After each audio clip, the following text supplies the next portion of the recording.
Why did Reggie the Rat Wright Jr.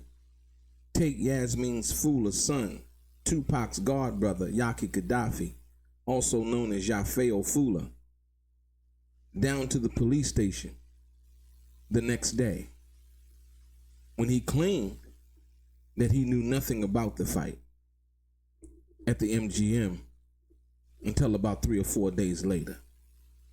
Ladies and gentlemen, let's get into some of this straight game. Life is like some cards. It's not what you dealt, but how you play it.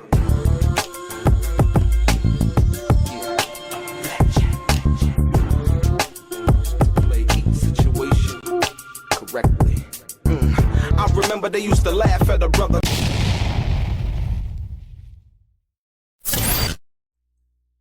Welcome back, guys. Welcome back. It's your boy DELRAY, Richardson, platinum artist, platinum songwriter, Straight Game TV. Thank you for tuning in. I appreciate your time. Do me a favor, click on the thumbs up button. Also subscribe to the channel. And like I always say, if you want to be one of the first people notified when I drop some of this straight game, please do me a favor and click on what appears to be that little bell notification right below this video. I'm gonna get right into it. Ladies and gentlemen,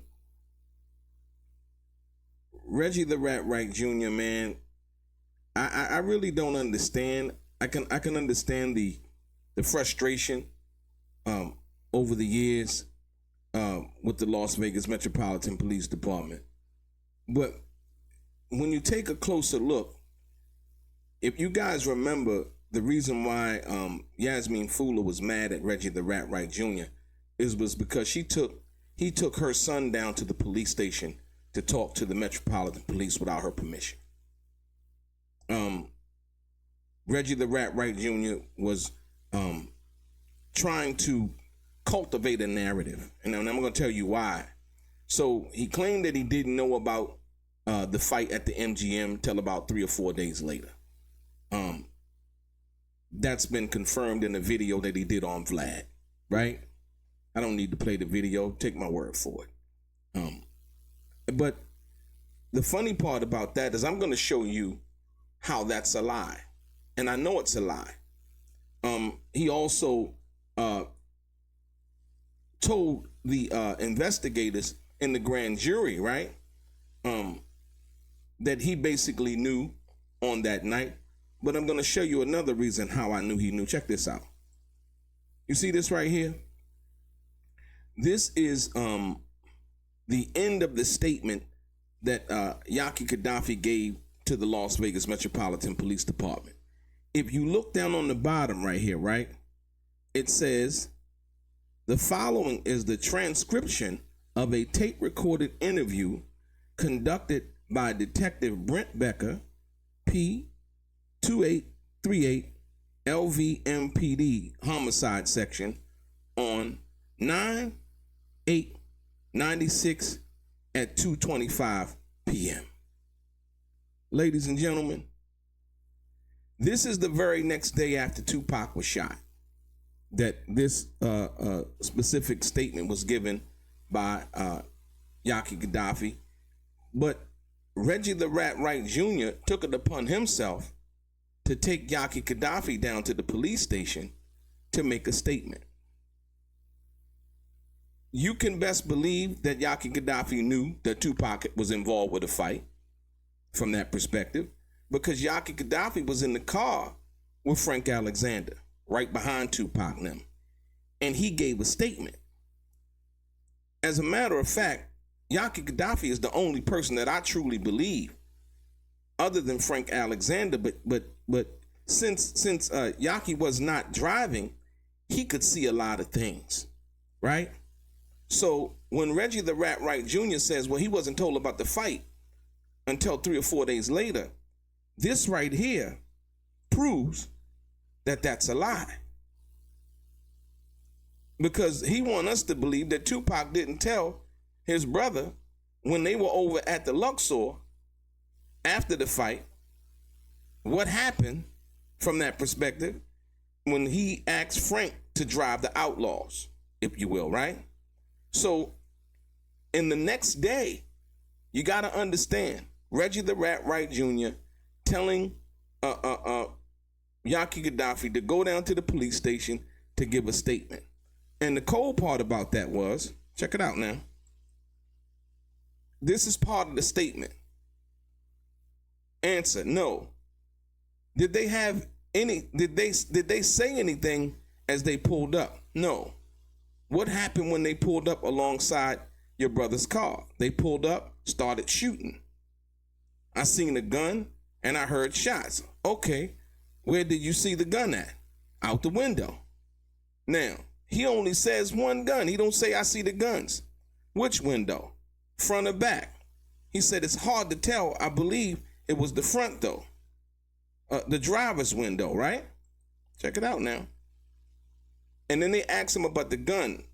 Was it, semi-automatic, automatic? He says, if you see the top part, automatic. You're certain of that? He said, uh-huh. What makes you certain of that? Because I seen it. And you think it was the driver shooting? He said either the driver or someone shooting from the back out of the front window, right? Could you see the arm of the shooter? It looked dark. When you say dark skin, or, right? He said, when you say dark skin, he said, yeah, dark skin. Okay. It wasn't a fair-skinned person, right? So now, I want you to understand, Yaki Gaddafi going down to the police station, Reggie the Rat Wright Jr. lying, right? And then trying to defend himself when questioned about the situation from because best believe that Yaki was, I think, 18 at the time, 18 or 19 years old. And best believe when he got home, he told his mother probably asked him, so you gave a statement, you know what I mean? So why you do that? And Yaki probably told his mom that Reggie the Rat Wright Jr. took him down to give a statement to the police, right? And so when Reggie the Rat Wright Jr. has been talking all of this time and saying on Vlad one thing and saying, but I didn't know about the fight until 2 or 3 days later at the MGM in Grand, we know that that's a lie. Not from just what he said in the grand jury. That's one aspect of it, right? But the other aspect of it is simply the date on this at the time. This was the day after the shooting at 2:25 p.m. And Reggie the Rat Wright Jr.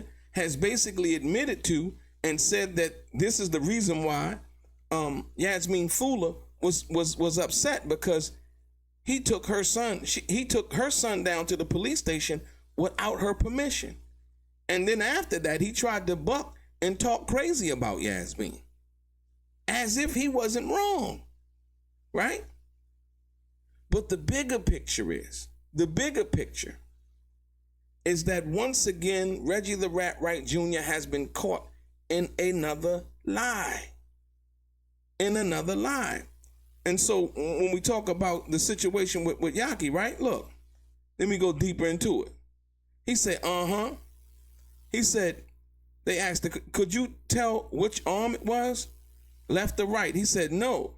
Is there anything about his car, or can you tell me about that's gonna help us, out at all, in regards to the car? She said, no. Besides, it was a caddy, white. Would you be able to recognize anybody in the car? He said the driver, right? So there was just one gun as far as you could tell. He said, yeah. Could you tell what kind of gun it was? He said, no. Could you tell what color it was? He said, black. You couldn't tell if it was a revolver automatic? Boom. He said automatic, right? See, this is the thing that that's what I'm trying to explain to you guys. Look, he said, hey, question. No, I seen bodies. How many people do you think were in the car? 4. So Yaki is telling him that he's seen 4 people in the car. Pretty sure? Certain of that? Yeah. Could you tell black, white, Mexican, what? Black. Once again, ladies and gentlemen.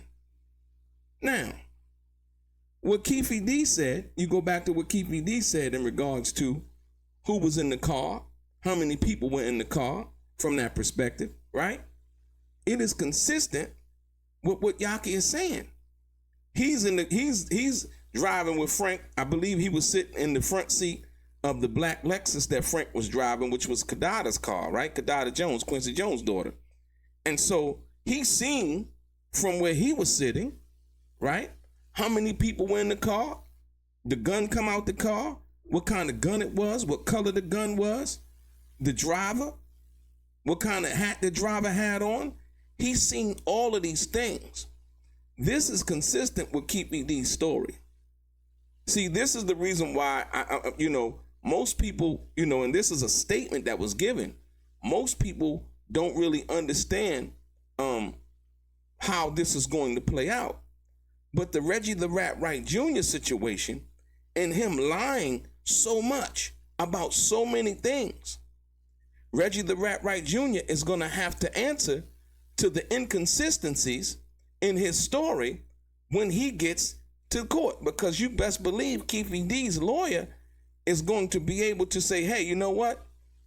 They want to cross-examine Reggie as a witness because he wants to be the star of the trial, if you will. But more importantly, Keffe D and him is saying, hey, you know what? This guy helped orchestrate this. He was the mastermind behind this. And we still don't understand what that means and what they have or what else we don't know about it as the public from that perspective. But like I say to you, I say it again, when you understand that this right here proves that Reggie the Rat Wright Jr. is lying about even when he found out about the MGM fight. Because he wants us to believe that 2pac didn't tell Yaki, right? And that when Yaki came to the police station, Reggie the Rat Wright Jr. told him not to say nothing to the police about the fight. Because Reggie the Rat Wright Jr. had already come up with a narrative and telling Frank Alexander that, oh yeah, just say that Orlando tried to snatch 2pac's chain, right? Then when asked about that, Reggie the Rat Wright Jr. even lied about that for a little while until he finally came out and he admitted that he tried to manipulate Frank to say that because he was trying to keep 2pac out of jail. That was the furthest thing from the truth, ladies and gentlemen. So all of the lies, right? All of the misstatements, all of the misleading statements, right? Once again, I bring you nothing but fact. The day after 2pac was shot, Reggie the Rat Wright Jr. took 2pac's god brother, Yafeu Fula, down to the police station against Yafeo's mother's or without her permission or knowledge at all, right? To give a statement in regards to what he saw from that perspective, right? Because Reggie the Rat Wright Jr. was trying to be ahead of the narrative the whole time, or be in charge and act like he was the one that was spearheading what this investigation would finally be. And it's the furthest thing from the truth. But best believe Yafeo's statement is going to be used in court to corroborate what Keffe D has said. Ultimately, I would say leading to a conviction. But all of the other pieces that have yet to come to fruition from that perspective, just as well as 2pac's estate probably wanting to sue Reggie the Rat Wright Jr. for criminal negligence, for pulling security off of 2pac, right? And for whatever else role that he played in the murder of 2pac Shakur that we don't know about, that Keffe D, his attorney, and the private investigators are alleging. So yeah, this just gets more interesting by the day, ladies and gentlemen. Your boy DELRAY, straight gang.